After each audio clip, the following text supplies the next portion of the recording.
Hey everyone, this is Marthering Hedgehog with my July 2015 reading wrap up.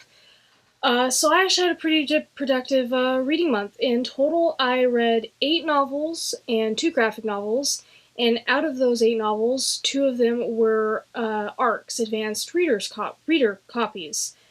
I read 1 book that earned 2 strawberries, 4 that earned 4 strawberries, 3 that earned 3 strawberries, and 2 5-strawberry reads. In total, I read 2,820 pages. So enough with the statistics. I will show you the books that I read, and hopefully my camera is behaving and not making the color balance go all weird. My camera has been really finicky lately. I don't know what's wrong with it. It's really irritating me. I don't know. But anyway, let's just get into this. And if everything's weird colored, it's not because I didn't edit my video. It's because my camera is being weird. So the first book I read in July was Let's Get Lost by Adi Al-Said. This is a young adult contemporary road trip novel. I gave this 2 out of 5 strawberries. It is told in 4 different character perspectives, and forgive me while I look up the names because I've forgotten already. Hudson, Bree, Elliot, Sonia, and then Layla, so actually 5, but 4 main ones. And it tells the story of these 4 different teens who are at different points in their life, tragic, stuck, they don't know what they're doing with their lives, something's happened to mess up their lives, various things. But they all have one thing in common. They end up meeting this girl named Layla, who is road tripping to Alaska to see the Northern Lights for reasons that she's not telling anyone. She's making up these grand, extravagant reasons, but no one really knows why. And she, in some way, improves their lives or shows them what they're missing and things like that. And then the last chapter in this is a perspective from Layla's, and we finally find out why she's going to see the Northern Lights. And the things in her life that are going kind of crazy, and how the kids that she met on her way kind of help her fix her own life. I loved the concept of this book a lot, and for the most part, I actually did like the characters. Some of them, I began not liking them, but I ended up liking them in the end. I loved the dual perspectives because they almost kind of read like just a bunch of a short story compilation. And so there were some I liked better than others, and it was just really great. I initially started this book not liking it because I didn't understand the first story. It was just kind of pointless, and Layla wrecked the guy's life instead of improving it. And as the story continued, it seemed to me that it was not going to connect in any way. But all the narrations do end up connecting in the end. And I actually did enjoy this book more than I initially thought I was going to when I was reading it. But it was still a 2 out of 5 strawberry read. It's granted, I haven't read that many road tripping books, but this strikes me as not the best road tripping book that's ever been written. And just, it was a fun, quick read, but it wasn't anything hugely special. So 2 out of 5 strawberries, it was okay. I've read better. It just fell. After that, I read The Wicked Will Rise by Danielle Page, the second book in the Dorothy Must Die trilogy, and this picks up right where Dorothy Must Die. The Order is scattered, their attempt to kill Dorothy has failed, and now Amy is fleeing with the rightful princess of Oz, Ozma, and now she has the task of she has to steal the Tin Woodman's heart, the lion's courage, and the scarecrow's brains, and only then can Dorothy actually be killed. And she is going to the wingless monkey's queen to seek for help and try to find the rest of the Order, because they're all scattered for one. She has no idea where they're at, if they're even alive. But as Amy travels more through Oz, she starts discovering that there's a lot more going on than she initially thought. I gave this 4 out of 5 strawberries. This is a young adult fairy tale retelling of Oz, in case you couldn't tell. 4 out of 5 strawberries. I really liked it. I didn't like it as much as the first one just because it was a little too short, and the ending I'm not sure how I feel about, because it was a good ending, it worked, but it has me worried about what direction the third one's going to take. I'm not sure I'm going to like the direction the third one takes, so I'm still a little iffy about the end. I really don't know how I feel about it. But overall, I thoroughly enjoyed this book. I really, really love this version of Oz. I love the dark, twisted nature of all the characters, and I loved the characters that the author introduced in this one. She brought in Button Bright and Polychrome, who they're from the original Oz books, and I just loved her rendition of them, and there's a lot of development, and Amy is just a great, real protagonist. And this continued to the theme of just as soon as you think the book can't get any darker, it gets 10 times darker. And so I just really, really love this. I love the twists, and Dorothy is a great villainess in Glinda, and just, it's great. I loved it. I can't wait to see what the next one holds. So 4 out of 5 strawberries for The Wicked Will Rise. Let's see if I can make sure that doesn't fall. After that, I picked up an arc, and I picked up the arc of Diary of Mad Brownie by Bruce Coville. This came out June 30th, so I was a little late in reading it. This is middle grade fantasy / comedy, and it tells the story of Angus, who is a brownie, and his family is cursed to serve this human family line because of something that Angus's great-grandfather, I think it was, or maybe it was his father, something that he did. And when the current person that Angus is serving dies, he has to travel to America to serve the next one in line. And the problem is, this girl, Alex, she doesn't want a brownie, but she definitely needs one. She's been declared the messiest girl on earth by her teacher and her parents. So she needs Angus's help. But the problem is, there is a downside to the curse, and the fact that Angus is forced to serve for the rest of his life. The curse has a bad effect on the male members of the family, and so he and Alex have to set out to try to finally break the curse. I gave this 4 out of 5 strawberries. It was really cute. It was really fun. It's told from the perspective of Angus's journal, as well as letters and parts of Alex's journal, and I don't know, there's something about that narration style I just really like for some reason. I've always really enjoyed it. But yeah, this was just a really fun, quick read. It was really cute. Angus was a great character, and Alex was too, and just, yeah. As a kid, I would have loved this at the age this is intended for. So 4 out of 5 strawberries. Terrific read for anyone that's looking for a light, quick read in the middle grade range. It was awesome. After that, I read Sweet by Amy Laybourne. This is YA.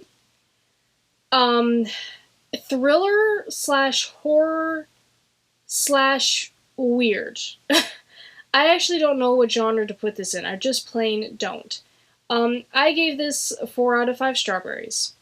And it is about these 2 girls, whose names I'm forgetting again because I'm bad that way, but I remembered Laurel.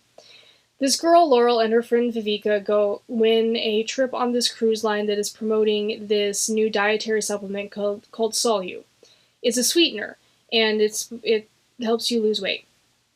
But Solu has a very, very, very, very big downside, and the cruise kind of ends up turning into a massive nightmare. Now this, from what I've seen of other reviews, this has been getting kind of mixed reviews. There were people that loved it, like me, and there were people who thought that it was just way too ridiculous and stupid and campy and all this.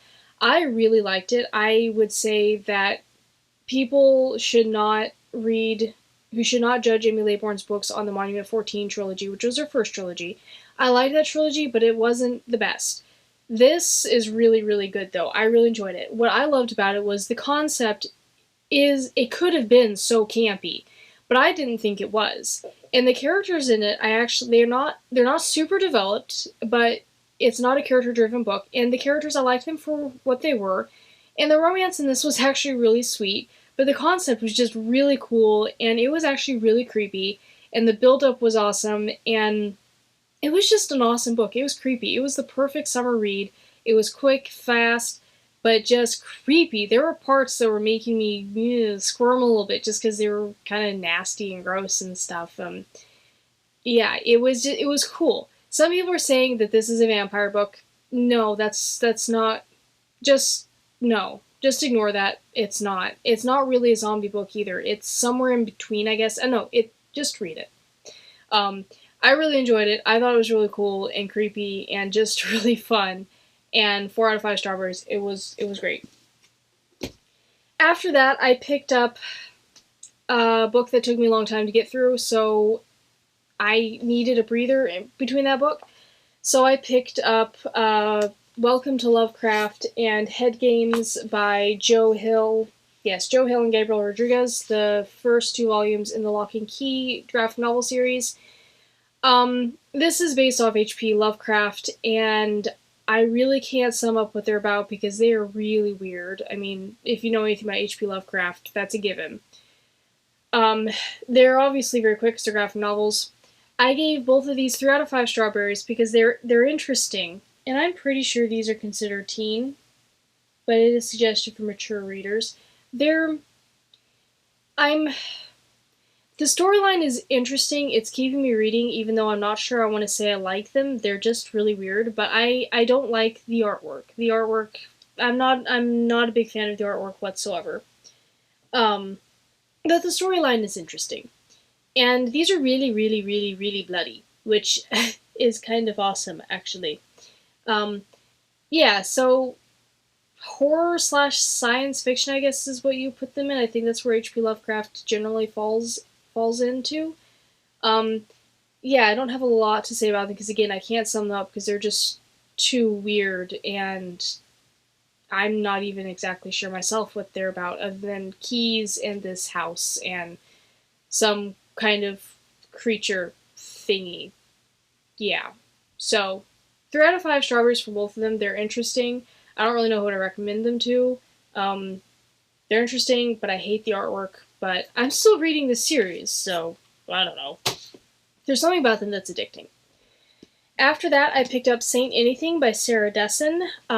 This YA contemporary slash romance, in case you know anything about Sarah Dessen.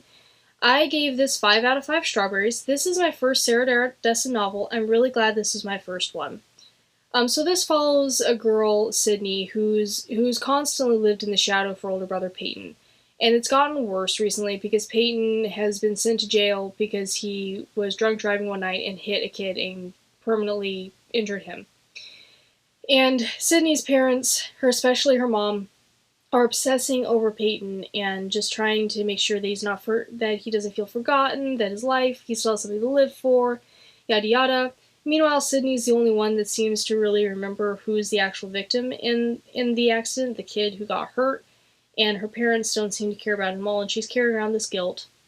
And she's constantly fighting this feeling of being invisible, and she's trying to constantly be the perfect daughter because she doesn't want her parents to worry about her, she doesn't want to make the same mistakes her brother made. But the only time her parents seem to ever pay attention to her is when they're upset and want to take something out on her, or if she might possibly be entertaining a notion that may not be the most brilliant decision. But then she meets the Chathams, more specifically Layla and Mac, who are brother and sister. And suddenly she's not feeling so invisible anymore, and maybe she's found someone who actually understands and cares. This novel spoke to me on so many levels. That's probably the main reason why I gave it 5 out of 5 strawberries, just because it really, really, really spoke to me. I mean, I've never had a brother who ended up in jail, so I've never had to deal with that, but the whole feeling invisible and living under the shadow of one of my siblings, I really, really get it. And Sydney, I just loved her because her way of trying to be noticed by her parents wasn't to act out and be a bad person and just, break the law and be stupid. Her way of doing it was trying to be as perfect as she could and not give her parents any reason to be concerned, and they still didn't pay attention to her. And the romance in this was very subtle, and I loved it so much. It was so subtle. It was not the main focus, but you could tell it was coming, and it was just wonderful. I loved the characters in this. I loved the relationships, and just, yeah, this book spoke to me on a lot of levels. And I'm definitely glad it's my first Sarah Dessen novel, and I look forward to reading other books she wrote. So, 5 out of 5 strawberries for Saint Anything. Came to me in a time when I needed it. After that, I finished. I started this book a long time ago, in between, and had to take rests, and I finally finished The Uninvited by Kat Winters. This is adult historical fiction slash supernatural.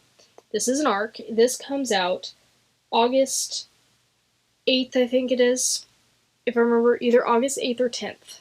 I can't remember which exactly. This takes place during 1918. It follows our protagonist, 25-year-old Ivy Rowan, who has the ability to see ghosts when someone is close to her or she cares about is about to die. And she sees the ghost of, I think it's her grandmother, the night that her father and her brother come home after killing a German because they just found out that her older brother, Billy, died in the war and they were angry and drunk, and so they decided to go kill a German that lived in town. So Ivy moves out and moves in with May, who is a war widow and kind of a socialite girl. And then, in order to feel less guilty about what her family did, Ivy tries to go help the German's brother, Daniel, in any way she can. But guilt doesn't quite go away like that, and then she starts seeing more and more of what she calls the uninvited, the ghosts. And she has no idea why, she doesn't know what's going to happen, but something bad's going to happen. Kat Winters is one of my favorite authors. I loved The Cure for Dreaming and In the Shadow of Blackbirds. I did end up giving this 3 out of 5 strawberries. It didn't look like I was going to for a while. I love the concept of this book. I love the writing style. I even liked the characters. I mean, all the characters are very realistic and realized and, well developed and all that. But the plot, the pacing was so slow. It ended up boiling down to Ivy and Daniel sleeping together, and then Ivy going and helping 2 Red Cross nurses go get victims of the Spanish flu and bring them to hospitals. And that's it. There were no ghosts. And when Kat Winters says there's going to be ghosts, I expect ghosts. And there were, no ghosts. And the romance, I didn't care about it. I knew that Daniel and her were going to sleep together because it's an adult novel. It's going to happen. But their decision to was so literally out of the blue that it was very abrupt and out of nowhere, and there was nothing romantic about it, even slightly. They decided to do it because they're both feeling guilty and haunted by their own demons. So they're like, oh, if I sleep, with you, maybe I'll, at least be distracted for a while, feel a little better. And that's all that happens for 200 plus pages. And I was so disappointed with this and just really, not happy at all. Kat Winters wrote this. This is just, I can't believe it. But then I got to the end, and it pulled a huge twist that was so good that it kind of made everything else okay. It overrode the awfulness of the majority of the book, that I did end up giving it 3 out of 5 strawberries because that was a really good twist. So, not Kat Winters' best book. I really hope I never have to experience the pain like that again with any of her other books, because I love her writing so much. I love her stories. Cure for Dreaming is one of my favorites. But this, I was mostly disappointed with this, and if it hadn't been for the twist at the end, it would have gotten 2 out of 5 strawberries. So yeah, 3 out of 5 for The Uninvited. It had a great ending that saved it, but overall I was mostly disappointed. After that, I actually got out of the reading funk I was in, which was why it took me so long to read that. So after that, I picked up a quickie that kind of got me back to the rhythm and stuff, and that was A Time to Dance by Padma Vikramaraman. This is young adult, contemporary, but it takes place in India. And it's not a romance. I don't know. Contemporary, because it is modern times. I gave this 4 out of 5 strawberries, and this is about a young Indian girl, I think you pronounce her name Vida, who loves dancing. That is her life. That's all she wants to do. But then she gets in an accident that requires one of her legs to be amputated, and she has to learn how to dance again with a prosthetic leg. This book is actually told in verse, and I don't read many books told in verse, but I'm actually really starting to enjoy them. Padma Vikramaraman is one of my favorite authors. Her other book, Climbing the Stairs, is one of my ultimate favorites. I love the storyline in that. I love the characters. The romance is, so wonderful. This is, she's only written 2 books, so second favorite. I really liked this book too. The because I've recently discovered I've always loved dancing, but I've really recently started to get in touch with my dancing side and loving it so much. So this spoke to me on a lot of levels because I love dancing for the same reasons she does, and I can't imagine what it'd be like for something like that to happen. I mean, I can't imagine now what it'd be like to not have dancing in my life. Um, and the way it was written in verse was just, it made it much more emotional, and it was just a really great book. And I love how how vividly she paints India and the culture and the people. And this also has a romance in it too that I loved it. I loved it so much. I did not think it was going to have one, and it did, and it's one of my favorites. I love this author's book so much. So 4 out of 5 strawberries for A Time to Dance. It was amazing.